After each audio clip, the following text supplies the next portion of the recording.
1st Brigade soldiers participate in a tank live fire exercise in Latvia. 3rd Sustainment Brigade has a truck rodeo to see who is the best soldier. And 3rd Combat Aviation Brigade helps give a warm send-off to veterans departing on an honor flight to Washington, D.C.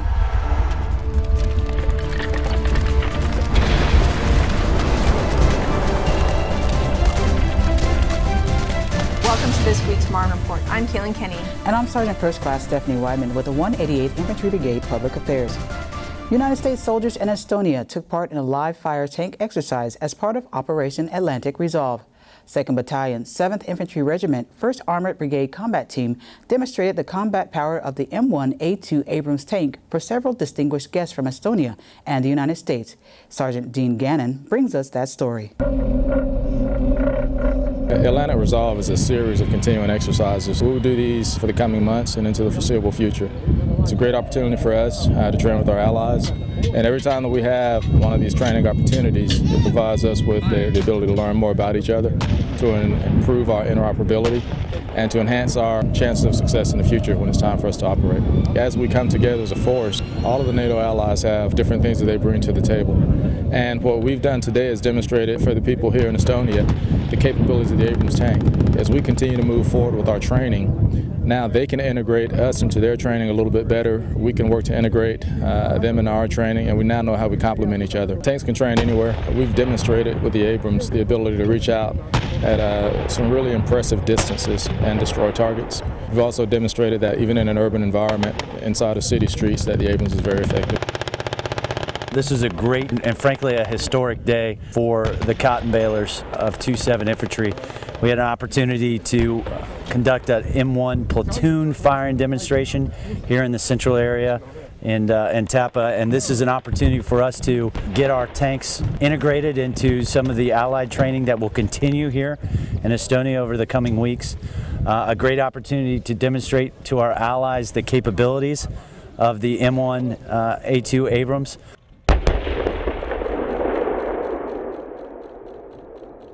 It's better than always wartime events. It's better off now. It's training with our allied forces, something that a lot of people would never think they would see. And we're just showing that the U.S., we're always here to help out no matter what, and also help out our counterparts and our allies. We've had a great time training out here. We're excited to set up the range and show them what the tanks are able to do out here on in their territory. We've done a lot of work moving into this time, but I believe we're definitely ready. And we're prepared to fire now. What's good about being able to move into a new country is just showing that we're able to support any of our NATO allies in all different kinds of terrain, being able to put our heavy weapon systems in there and demonstrate our ability to support the NATO alliance. Soldiers from 3rd Combat Aviation Brigade and Hunter Army Airfield leadership gathered at the Truscott Air Terminal on Hunter to honor veterans as they prepared for an honor flight to Washington, D.C. Honor Flight Savannah makes these opportunities possible by providing all expense-paid trips for our veterans to visit the nation's capital, where they have a chance to share stories and visit the memorials that represent their fallen brothers and sisters.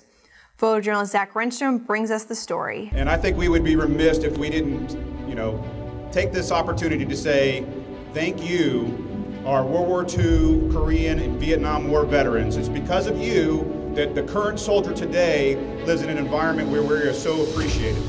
So on behalf of the active duty and the younger soldiers that are standing out here today, thank you for your service. I'm without words. I can't tell them how much I appreciate it. Just the fact that they recognize service. You see, when I came back from Vietnam, it was an impossible situation almost. The people threw stuff at you and called you bad names and all that sort of thing. And now we see that we've come to full circle and we recognize how important the young people that serve in the Army really is. It is necessary to maintain our freedoms and our will to exist. We asked the veterans of World War II, Korea, and Vietnam to join us here on an Army installation, bringing the whole community together here and push these veterans off to D.C. so they could see their memorial and honor them in that way. Take the Hunter Army Airfield Garrison Sergeant Major out of it. It's to honor these veterans any way we can. And this is just a small tribute of what we can do and what we have been doing for years to make sure we're giving back to our veterans out there. 32nd Composite Truck Company, 541st Combat Sustainment Support Battalion, 3rd Sustainment Brigade competed in a 2-day, 7-event truck rodeo to see who was the best soldier and non-commissioned officer team. Specialist Ro Kruger has more. The soldiers assigned to 32nd Composite Truck Company were given the opportunity to compete in teams of 2 against one another in a 2-day, 7-event truck rodeo. We decided to do a truck rodeo, which is a bunch of skills. We test physically, mentally, and technically how well the soldiers can drive their trucks as their MOS. The events are chosen based on what we do here in Kuwait. So the tie-down test, we tie down vehicles and pallets every day. So we wanted to test who's the best at their job. So therefore, that's why the tie-down test is for that reason. We use radios every day too. So we wanted to test the soldiers on how well they can install their radio and fill their radio.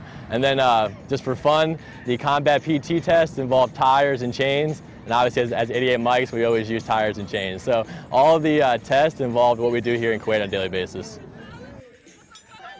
The champions of the Trey-Deuce Truck Rodeo were Sergeant Jody Holoski and Specialist Edgar Cardenas. I just want to be the best, and I want my soldiers, especially being a team, there's nothing more that I want more than being a team together, being the best.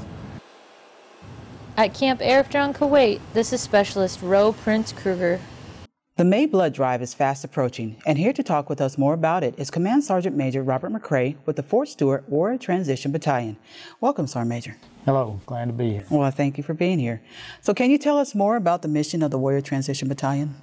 Sure. Warrior Transition Battalion is a unit that the Army put together to take care of our sick, ill, and wounded soldiers.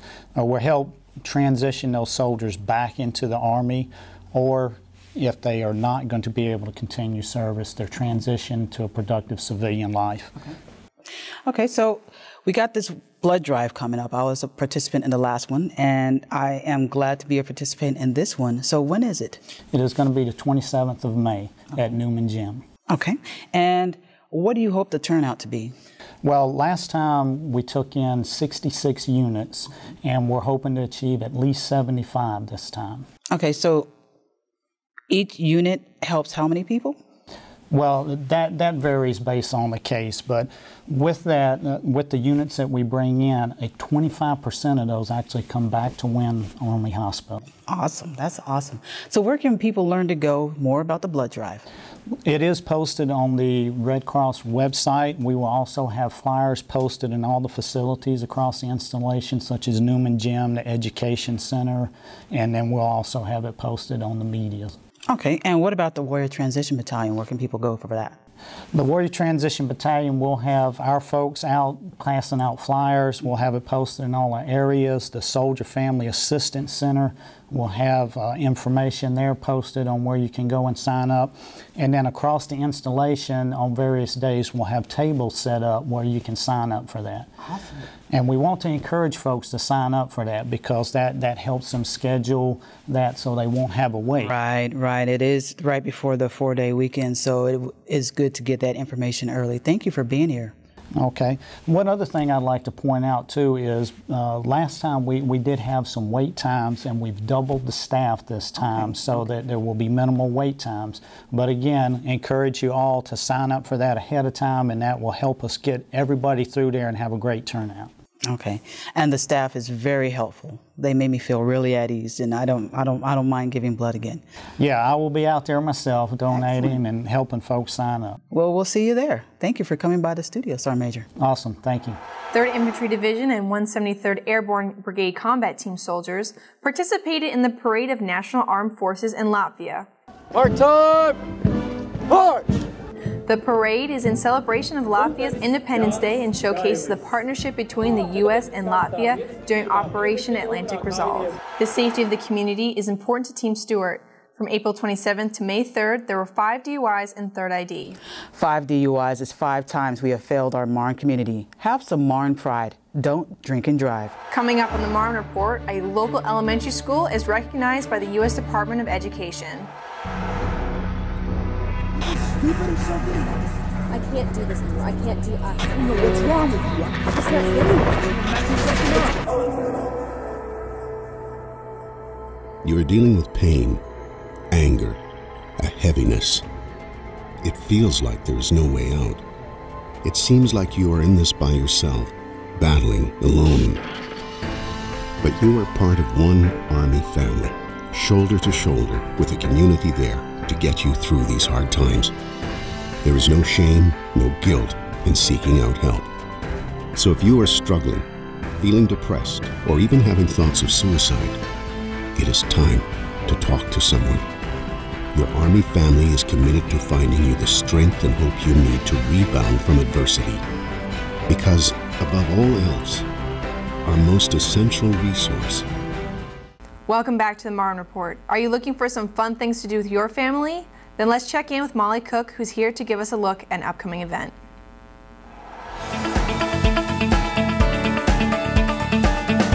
Hi, I'm Molly Cook, and this is your MWR Minute. Check out Hunter Army Airfield's 75th anniversary duathlon 5K run on May 16th at 8 a.m. The duathlon will consist of a 5K run on the flight line, a 10-mile bicycle ride around the post perimeter, and a 3K run around the headquarters building. The event will also have static military displays, music, food vendors, and is open to the public. Trophies will be awarded to the top 3 overall male and female duathlon 5K runners, and awards will be presented to the top 2 winners in each age group. Registration is underway at www.runsignup.com, and t-shirts will be given to each pre-registered participant. The cost is $35 per person until May 11th, and $40 on the day of the event. For additional information, call 912-315-5078. To learn more about our upcoming MWR events, visit us online at www.stewartmwr.com or www.huntermwr.com. FMWR, we're your complete destination for families, fun, and fitness. Students from Britton Elementary School's broadcast class are here visiting the studio for this episode's filming. And here with me is Madison Fitzpatrick and her teacher, Stephanie McWilliams. Welcome. Thank you. So, why did you want to take a broadcasting class? I like to take broadcasting class because I like to see what's going around and what's the news. Do you want to pursue journalism as a career? No, but it interests me. Great. And so, what did you like most about today's filming? I liked how what happens when you mess up, how you have to start over. Good.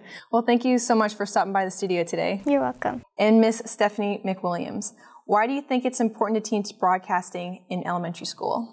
I think it's important because our children are learning how to write scripts, how to conduct interviews, how to run all of the equipment, the cameras, the AV mixer, all of the computers involved.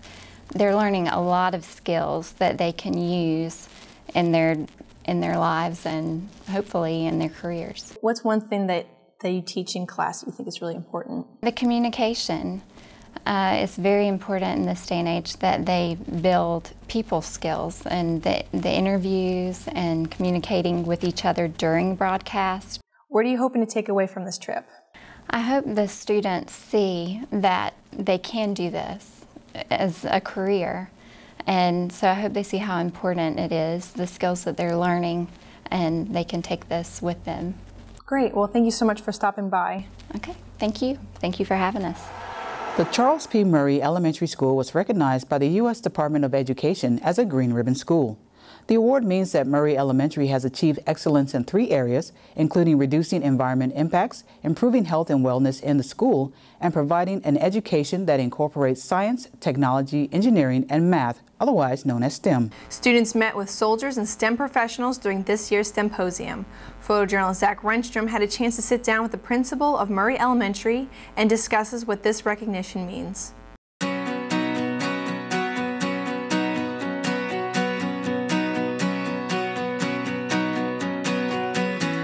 What our students have been working on for the past few months is a project on the sustainability of Murray Elementary School and the impact on Fort Stewart. So they've been doing projects for recycling, trying to figure out ways to use materials that we have to use them in a different format, as well as composting, trying to create plants out of various products that we have with the soil in our area, and also improving the air quality for Fort Stewart. We had kindergarten students who put public service announcements together on the different things that they learned about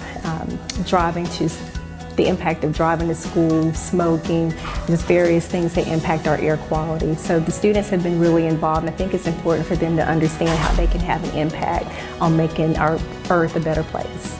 I believe that the students are always interested in science and technology because it's part of the world around them, but to let them experience ways that they can contribute to developing the technologies by using what they know about science, such as our catapults, and the technology and science such as our robotics and programming our robotics. And it's important to get to the boys and the girls and encourage and ignite a passion. We are here today to teach the kids here at Fort Stewart, Georgia, what we do here on post. The kids' parents are more likely military, so it gives them a feel of what we actually do. That's why I think it's important. It's definitely a partnership. It's not something that we as an elementary school can put on by ourselves. We need to bring in experts in those different areas so that they can talk with the students about how they can impact society as well as what they do every day. The American Red Cross is hosting a summer youth program from June 8th to July 24th. Youth ages 14 to 17 who participate in this 7-week program will be given an opportunity to serve in their community and strengthen their experience or organizational skills in a particular field. You must register by Friday, May 22nd. Orientations will take place May 26th and June 2nd at 10 a.m. at the Education Center, and it is required that you attend one or the other. For more information, call 912-767-2197. To find out what's happening across Fort Stewart, Hunter Army Airfield, and Kelly Hill, we turn to the Frontline newspaper. Let's check in with Martha Jackson for this week's news.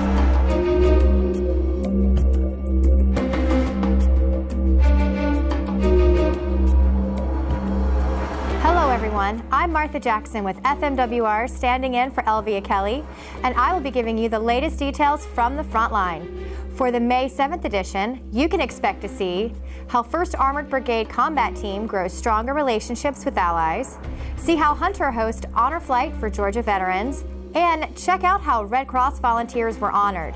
In an effort to redevelop the Drowsko-Pomorski training area, the soldiers of Headquarters and Headquarters Company, 2nd Battalion, 7th Infantry Regiment, 1st Armored Brigade Combat Team joined with NATO allies and members of the community to plant trees. Leaders from 3rd Combat Aviation Brigade, 3rd Infantry Division, Fort Stewart Hunter Army Airfield Garrison gathered to honor America's veterans by wishing them farewell from Hunter as they embarked on an honor flight bus ride to visit memorials built to honor their service and sacrifice in our nation's capital. The 3rd CAP Commander, Colonel John D. Klein, was on hand to show support and listen to stories of the veterans before bidding them farewell. More than 100 Fort Stewart Hunter Army Airfield family members and retirees were awarded for their selfless service during the 2015 Stewart American Red Cross Volunteer Ceremony held at the main post chapel. Many were donned in red as they made their way into the ceremony, showing their respect for the organization. The volunteers saved the installation the equivalent of $791,859 this past year, giving 35,766 hours of service to the community.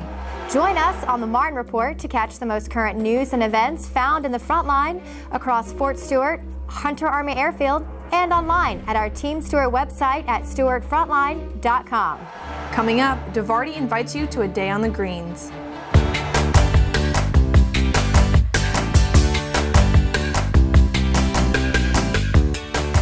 Hello, welcome. My name is Captain Christina Yavorski, and this is Staff Sergeant Nee Rivera.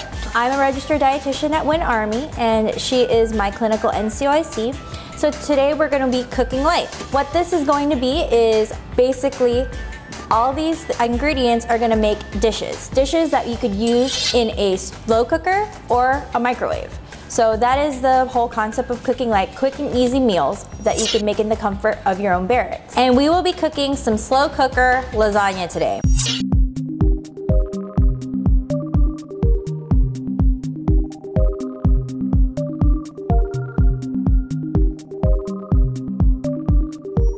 we are going a little bit fancy, a little bit away from the microwave. Why? Because you could actually cook with a slow cooker in your barracks. We actually got this from the ACS lending closet.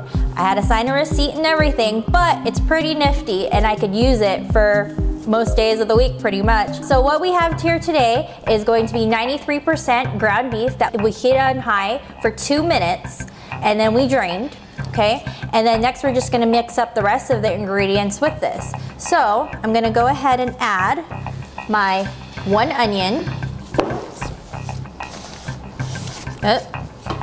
And I'm also going to add my tomato sauce.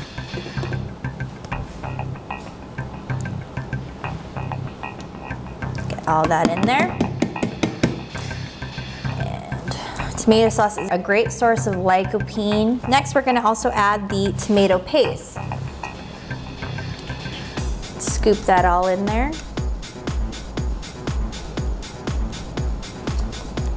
Then I'm going to go ahead and add about 1 cup of water and mix it all together. We went ahead and we mixed the tomato sauce, the tomato paste, the onion, the ground beef together. Then we're going to go ahead and add some spices as well. And that is about 3 teaspoons of Italian seasoning and 1 teaspoon of oregano. Okay? And then we also have on there some garlic. So garlic is a great source of antioxidants as well. Back in Roman times, it was an antifungal and antimicrobial. Where does all the benefits come from? The sulfides. And it's also been related to the prevention of certain cancers as well. Again, if you go ahead and see garlic as a supplement, definitely it's better to get it from food, especially since it's been cut up and sitting there for about 10 minutes now. Okay. Then we're gonna go ahead and grab the crock pot and layer. All right. So in the crock pot, we're gonna take about 1/4 of the sauce and layer it down at the bottom.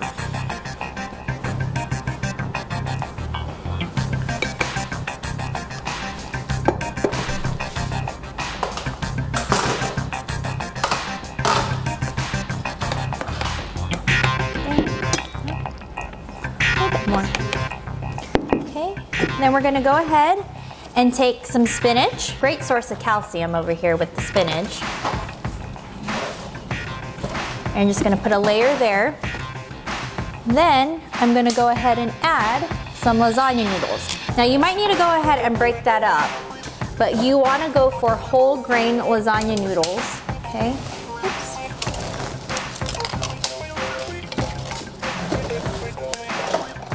Doesn't have to be necessarily pretty because they'll be all mixed up in there. Nope. All right. Next, you're gonna go ahead and layer the cheese. If I could get that blue spatula. All right.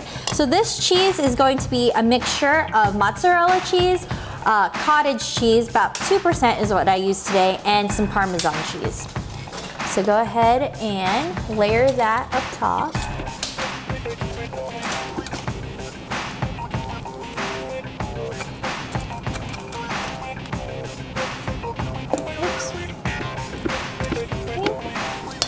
And then keep going and alternate. So we have more of the meat sauce up top, more of the spinach, and layering that. Going back with the noodles.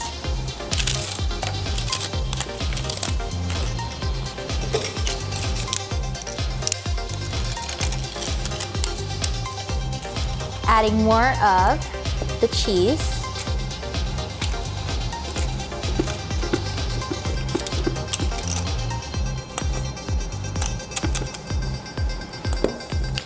Layering that out.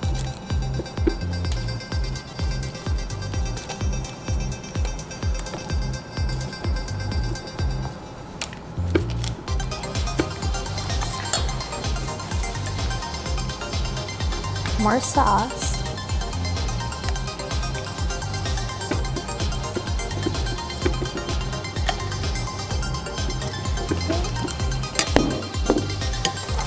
more spinach.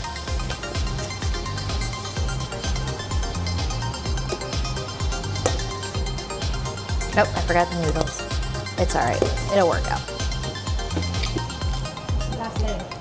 Yeah, exactly. I have to put the meat sauce on it anyway. Go ahead and layer that. Last layer. Go ahead and, actually, let's put more cheese.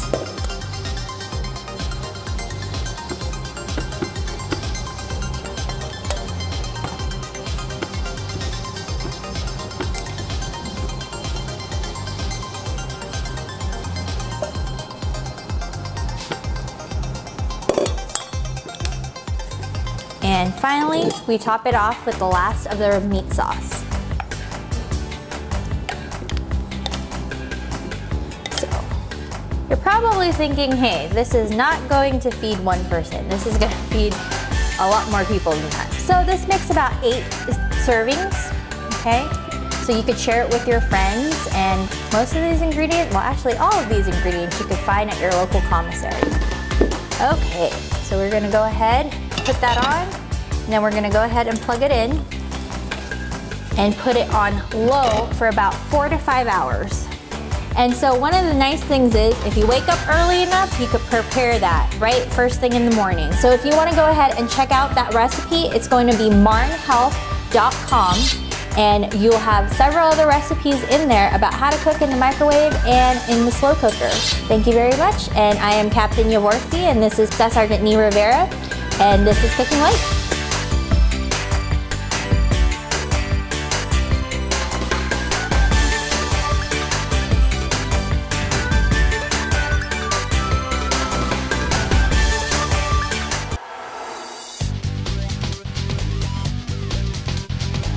Welcome back. In this week's Task Force Fitness, Division Artillery is hosting a golf scramble Thursday, July 16th from 11 a.m. to 5 p.m. at the Sterling Links Golf Course in Richmond Hill.